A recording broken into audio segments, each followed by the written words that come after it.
नमस्कार दोस्तों, तो स्वागत है आप लोगों की एक और नई वीडियो में। तो आज हम लोग इस वीडियो में मुगल साम्राज्य के बारे में पढ़ेंगे। ठीक, तो इस टॉपिक से एग्जाम में काफ़ी सारे प्रश्न बनते हैं, तो आप लोग से रिक्वेस्ट है वीडियो पूरी देखें और वीडियो पसंद आए तो लाइक करें और अपने दोस्तों के साथ शेयर जरूर करें। और अभी तक आप हमारे चैनल को सब्सक्राइब नहीं किए हैं तो चैनल को सब्सक्राइब कर लें और आप लोग के लिए काफ़ी अच्छे अच्छे कंटेंट मैं प्रोवाइड करवाता हूँ। तो चलिए बिना देरी के वीडियो स्टार्ट कर लेते हैं। मुगल साम्राज्य भारत में 1526 से लेकर 1857 तक रहा। कब तक? तो 1526 से लेकर के 1857 तक। और इसकी शुरुआत बाबर ने पानीपत की लड़ाई जीत कर की। मुगल शासकों की सूची अब हम लोग देख लेते हैं। बाबर का समय काल था 1526 से लेकर 1530 तक ये शासक था। बाबर 1526 से लेकर 1530 तक था और इसने मुगल साम्राज्य की स्थापना की थी। हुमायूं 1530 से लेकर के 1556 तक शासक रहा और इसने 1540 में शेर शाह सूरी को हराया था। 1540 में शेर शाह सूरी से हारा था। ठीक, उसके बाद फिर 1556 में शासक बने। पहले 1530 से लेकर के 1540 तक शासक रहा। उसके बाद शेर शाह सूरी के शासन आ जाता है। शेर शाह सूरी ने हुमायूं को हरा देता है और मुगल साम्राज्य पर उसका शासन स्टार्ट हो जाता है शेर शाह सूरी का।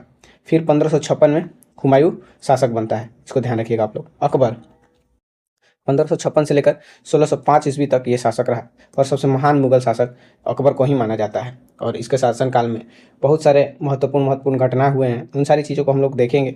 चलिए आगे अब लोग बढ़ते हैं। जहांगीर का शासनकाल था 1605 से लेकर 1627। ध्यान रखिएगा, 1605 से लेकर 1627। इसके काल में कला और चित्रकला का विकास काफ़ी हुआ। शाहजहाँ का समय पीरियड था 1628 से लेकर के 1658 और इसने ताजमहल का निर्माण करवाया था। जैसा कि आप लोगों को पता ही होगा, ताजमहल का निर्माण किसने करवाया था? शाहजहां अपनी पत्नी मुमताज महल की याद में। औरंगजेब का शासनकाल था वो 1658 से लेकर 1707 और सबसे लंबा शासनकाल साम्राज्य का विस्तार इसी का था।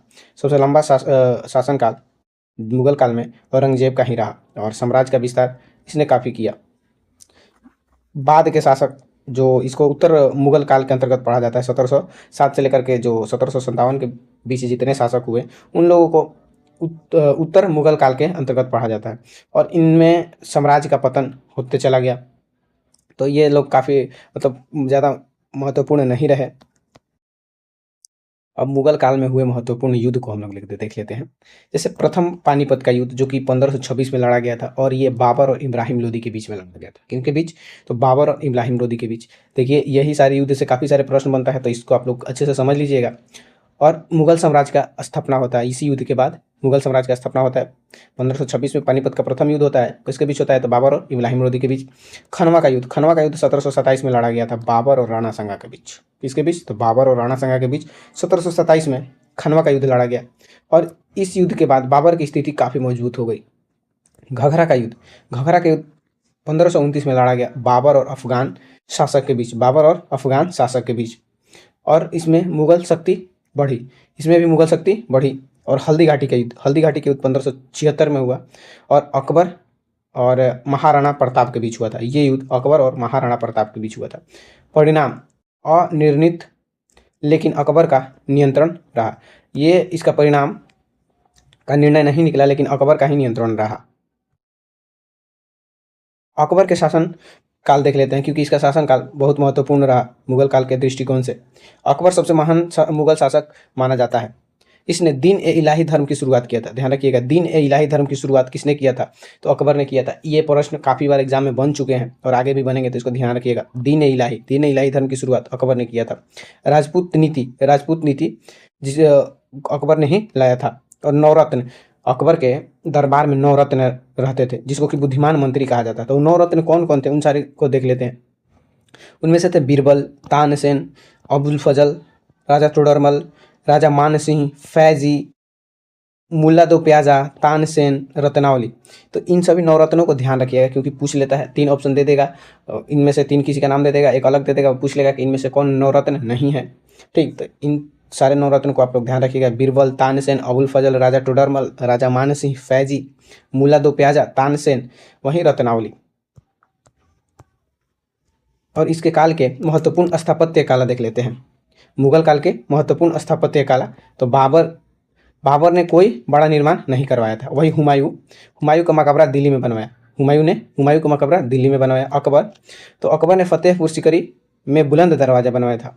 अकबर ने फतेहपुर सीकरी में बुलंद दरवाज़ा बनवाया था।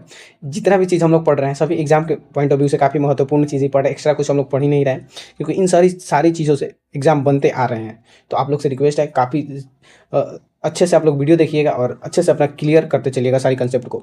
शाहजहाँ ने ताजमहल, लाल किला और जामा मस्जिद का निर्माण करवाया था। शाहजहाँ ने ताजमहल, लाल किला और जामा मस्जिद का निर्माण करवाया था। वही औरंगजेब ने मोती मस्जिद आगरा में निर्माण करवाया था। अब हम लोग देख लेते हैं मुगल काल के प्रशासन व्यवस्था को। ठीक, तो प्रशासन व्यवस्था में था मनसबदारी प्रणाली। तो ये क्या था, इसको हम लोग देख लेते हैं। यह एक ऐसी व्यवस्था थी जिसमें कुलीनों और सैन्य अधिकारियों को उनके द्वारा कमांड किए जाने वाले सैनिकों की संख्या के आधार पर विभिन्न श्रेणियों में वर्गीकृत किया जाता था। तो यह एक ऐसी व्यवस्था था जिसमें कुलीनों और सैन्य अधिकारियों को उनके द्वारा कमांड किए जाने वाले सैनिकों की संख्या के आधार पर विभिन्न श्रेणियों में वर्गीकृत किया गया था।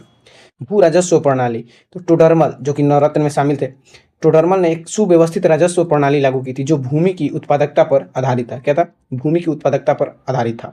काजी न्याय व्यवस्था की देखरेख में न्यायालयों का एक विस्तृत नेटवर्क था और सबसे निचले स्तर पर परगना काजी और उससे ऊंचे स्तर पर काजी अल कुद्दत मुख्य काजी होते थे। सबसे निचले स्तर पर काजी और उच्च स्तर पर काजी उल कुद्दत, जो जिसे मुख्य काजी कहा जाता था। अब हम लोग देख लेते हैं मुगल साम्राज्य के पतन क्यों हुए। तो काफ़ी सारे कारण बनते हैं, जैसे कि औरंगजेब की धार्मिक नीति, लंबे युद्ध विशेषकर मराठों से जो मुगल काल में काफ़ी युद्ध हुए, उन सब का कारण भी माना जाता है। कमज़ोर उत्तराधिकारी जो कि उत्तर मुगल काल में जो उत्तराधिकारी हैं वो कमज़ोर साबित हुए, और वही अंग्रेज़ की बढ़ती शक्ति, आर्थिक कमजोरी, इन सारी चीज़ को मुगल पतन का कारण माना जाता है। तो आई होप कि सारी चीज़ आप लोगों को क्लियर हुआ होगा, और वीडियो पसंद आई हो तो लाइक और चैनल को सब्सक्राइब जरूर करें। मैं बार बार यही बोल रहा हूँ, आप लोग मेरे चैनल को सब्सक्राइब नहीं कर रहे हैं। काफ़ी अच्छे कंटेंट ला रहा हूँ, फिर भी आप लोग वीडियो देखते हैं लेकिन चैनल को सब्सक्राइब नहीं करते हैं। तो चलिए मिलते हैं नेक्स्ट वीडियो में ऐसे ही। अगर आप चाहते हैं कि कोई और वीडियो आप जिसमें आपका प्रॉब्लम है, आपको समझ में नहीं आ रहा है, तो आप कमेंट कर सकते हैं। मैं उस पर एक पार्टिकुलर वीडियो बनाकर आप लोग के लिए प्रोवाइड करवा सकता हूँ। तो चलिए मिलते हैं नेक्स्ट वीडियो में। धन्यवाद।